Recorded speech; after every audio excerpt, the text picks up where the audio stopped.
آخری حدیث آج کے لیکچر کی 12ویں حدیث امام محمد بن عبداللہ المہدی سے ریلیٹڈ، 12ویں خلیفہ سے ریلیٹڈ 12ویں حدیث. یہ مرفوع بھی ہے لیکن وہ ضعیف طرق ہے. یہ موقوفاً روایت ٹھیک ہے سیدنا ثوبان سے المستدرک للحاکم میں انٹرنیشنل نمبرنگ کے مطابق 8531 نمبر کہ آپ صلی اللہ علیہ وسلم نے فرمایا جب تم خراسان کی طرف سے سیاہ جھنڈے آتے ہوئے دیکھو تو ان کا استقبال کرو کیونکہ فیہا خلیفۃ اللہ المہدی، ان میں اللہ کا خلیفہ مہدی بھی ہوگا. یہ موقوفاً ہے سیدنا ثوبان کا قول، مرفوع ضعیف ہے لیکن ظاہر ہے آپ صلی اللہ علیہ وسلم کے بتانے پر ہی موقوف ہے. یہ خراسان سے جب کالے جھنڈے آئیں گے تو ان کا استقبال کرنا، یعنی اہل عرب کو کہا گیا، ان میں خلیفۃ اللہ مہدی ہوں گے. اس سے یہ بات بھی پتہ چل گئی کہ یہ انقلاب جو ہے وہ عربیوں کے ذریعے نہیں آنا، اجمیوں کی طرف سے آنا ہے. کیونکہ خراسان تو یہ ایران، افغانستان اور رشیا، یہ پوری بیلٹ کو خراسان کہا جاتا ہے. اب تو یہ ملک لادہ بن چکے ہیں ادھر سے بہرحال ہم نہیں. اب یہ نہیں اب یہاں پر کچھ لوگوں نے لشکر خراسانی بنا لیا، نام رکھنے والا پائی کچھ نہیں ہوتا. بریلوی، دیوبندی، اہل حدیث تینوں اپنے آپ کو اہل سنت والجماعت کہتے ہیں. نام رکھنے سے کیا ہے؟ آپ شراب کی بوتل کے بعد روح افزا لکھ دیں تو وہ روح افزا بن جائے گی. کالا جھنڈا آپ اٹھا لیں تو آپ مہدی بن جائیں گے. نام بھی رکھ دیں اپنے بیٹے کا محمد بن عبداللہ، کسی بیٹے کا نام محمد رکھ دیں، ٹھیک ہے جی.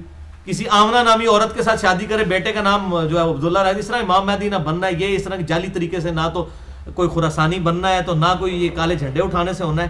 یہ اللہ تعالیٰ امت کو خود بخود اس حوالے سے، ورنہ تو قادیانیوں کا آپ پتہ ایم ٹی وی ہے، مسلم ٹی وی قادیانیوں کا ہے، تو نام تو انہوں نے ایم ٹی وی رکھا ہے، تو قادیانی کیا مسلمان ہے؟ تو اس طریقے سے اگر کوئی لشکر خراسانی رکھ کے جو ہے وہ مسلمانوں کا قتل عام شروع کر دیتا ہے اور وہی کہتا ہے جی میں کوئی امام مہدی کے اس کے اوپر چل رہا ہوں، کالا جھنڈا بھی اٹھا لیا ہوا ہے، تو اس سے تو کچھ بھی نہیں بننا. یہ کالی پگڑی پہن کے تو نہیں کچھ بن جانا. یہ تو سارا میک اپ ہے، آپ کر لیں. وہ اشفاق احمد صاحب صحیح بات کرتے تھے کہ جس جہاز کا انجن خراب ہو چکا اس کو آپ پینٹ کر کے نئی سیٹیں لگا کے اڑا نہیں سکتے، انجن تو خراب ہے نا اندر سے. تو آپ یہ لیپا پوتی کر رہے ہیں، مولوی داڑھی لمبی لمبی رکھ لیں، پگڑیاں باندھ لیں، کرتے شلواریں اوپر اٹھا لیں، ٹخنوں سے گنے پہ اٹھا لیں، تلواریں اٹھا لیں. اس طرح کرنے سے کوئی محمد بن عبداللہ المہدی یا اس کے گروہ کا بندہ تو نہیں بن جائے گا. وہ تو جب معاملہ ہوگا اسی وقت ہوگا. اور اس طریقے سے آج کل یہ میں غزوہ ہند والی بھی اکثر لوگ پوچھتے ہیں، یہ خصوصاً جماعت الدعوہ والے، لشکر طیبہ اور یہ باقی لوگ وہ روایت لے کے چل رہے ہوتے ہیں. وہ روایتیں تو اس کی تقریباً ساری ضعیف ہیں، صرف ایک ہی اس کی صحیح روایت موجود ہے سنن نسائی کے اندر، انٹرنیشنل نمبر کے مطابق 3177 نمبر ہے. ایک چیپٹر کا نام بھی امام نسائی نے باندھا ہے غزوہ ہند کے نام سے. اس میں ایک روایت ہے کہ آپ صلی اللہ علیہ وسلم نے فرمایا، سنن نسائی 3177 انٹرنیشنل نمبر کے مطابق. اور ایک انٹرنیشنل نمبرنگ جو چل رہی ہے وہ اس میں 3175 ہے، 2 کا فرق ہے.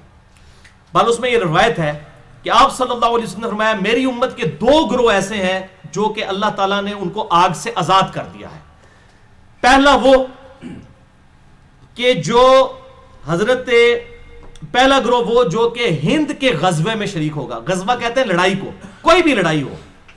یہ جو غلط مشہور ہے کہ آپ صلی اللہ علیہ وسلم جس جنگ میں شامل ہوں وہ غزوہ ہوتا ہے اور جو آپ بھیجیں وہ سریہ ہوتا ہے. یہ بالکل جعلی بات ہے، ایسا نہیں ہے. یہ کوئی نہیں. غزوہ کہتے ہی لڑائی کو ہے، سریہ کہتے ہیں رات کے وقت نکلنے کو. تو غزوہ یا سریہ کی یہ ٹرمز بعد میں لوگوں نے ڈیوائز کی ہیں، ورنہ جو یہ غزوہ موتا بولا جاتا ہے اس میں تو آپ صلی اللہ علیہ وسلم کو نہیں تھے شامل. آپ تو مدینہ شریف میں بیٹھے ہوئے تھے جس میں خالد ابن ولید وہ رومن امپائر سے بچا کے لے کے آئے تھے لشکر. پہلے سیدنا زید ابن حارثہ شہید ہو گیا، آپ صلی اللہ علیہ وسلم مسجد میں بیٹھ کے کہہ رہے ہیں میرے زید کو شہید کر دیا گیا، میرے جعفر کو شہید کر دیا گیا، میرے عبداللہ بن رواحہ کو شہید کر دیا گیا. اب اللہ کی تلواروں میں سے ایک تلوار کے ہاتھ جو ہے مسلمانوں کی وہ جو ہے وہ سپہ سلاری آ گئی ہے. یہ صحیح بخاری میں حدیث ہے، میں نے علم غیب والے لیکچر میں بتائی ہے، مسئلہ نمبر 6A میں. اللہ تعالیٰ نے آپ کو دکھا دیا اتنے 100 کلومیٹر دور کا منظر، تو آپ تو موجود نہیں تھے، اسے غزوہ موتا کہا جاتا ہے. حالانکہ غزوہ تو نہیں تھا. یہ غزوہ اور سریہ کی جو یہ ڈیفینیشن غلط ہے، کیونکہ اسے بریلویوں نے حاضر و ناظر کا عقیدہ نکالا ہے. وہ کہتے ہیں یہ دیکھیں غزوہ ہند ہے تو آپ سب خود بھی آئیں گے اس میں. اور پائیے پہلے ایک عقیدے ہی جعلی بناتے ہو، پھر اس میں فٹ ان کرتے ہو باتیں. غزوہ موتا میں بالکل اللہ کے نبی تو شامل نہیں تھے، وہ کیوں غزوہ موتا ہے؟ ٹھیک ہے، تو یہ بالکل جعلی باتیں، کسی حدیث میں یہ تفریق نہیں ہے. یہ سنن نسائی 3177 کہ 2 گروہوں کو اللہ نے آگ سے بچا لیا ہے. نمبر 1 جو غزوہ ہند میں شامل ہوں گے، اور نمبر 2 عیسیٰ ابن مریم کے ساتھ جو لوگ شامل ہوں گے. اس میں بھی اشارہ مل رہا ہے کہ قرب قیامت میں ہی کوئی معاملہ ہوگا.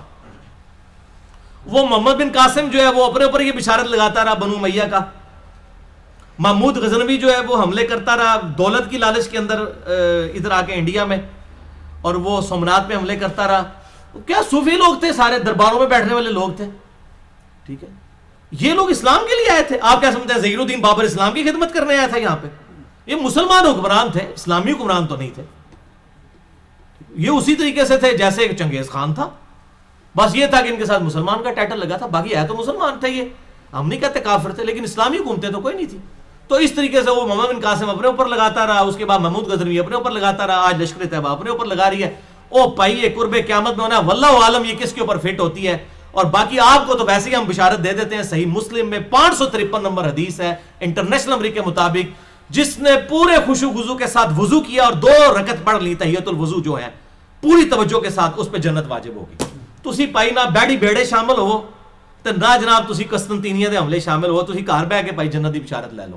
صحیح مسلم 553. اس تو بعد جو مرضی کرتے رہو, اس طریقے سے نہیں. وہ وقتی طور پہ ضرور جنت واجب ہو جائے گی, لیکن بعد میں بھی کرتوت دیکھنے ہوں گے. اللہ تعالیٰ کی کوئی اسپیشل پروٹیکشن ہو تو پھر ہی بندہ بچتا ہے. تو یہ اس طریقے سے لوگ جو بشارتیں فٹ کرتے پھرتے ہیں, یہ کوئی کنفرم نہیں ہے. میں نے آپ کو مشکات کا بتا دیا ہے کہ اگر کسی کو شوق ہو تو یہ مشکات کا پورا چیپٹر جو ہے 3-4 چیپٹرز کٹھے ہیں, 142 احادیث ہیں انٹرنیشنل نمبر کے مطابق 5379 سے 5520 تک. یہ آپ قرب قیامت کی نشانیوں کے اوپر پڑھ لیں.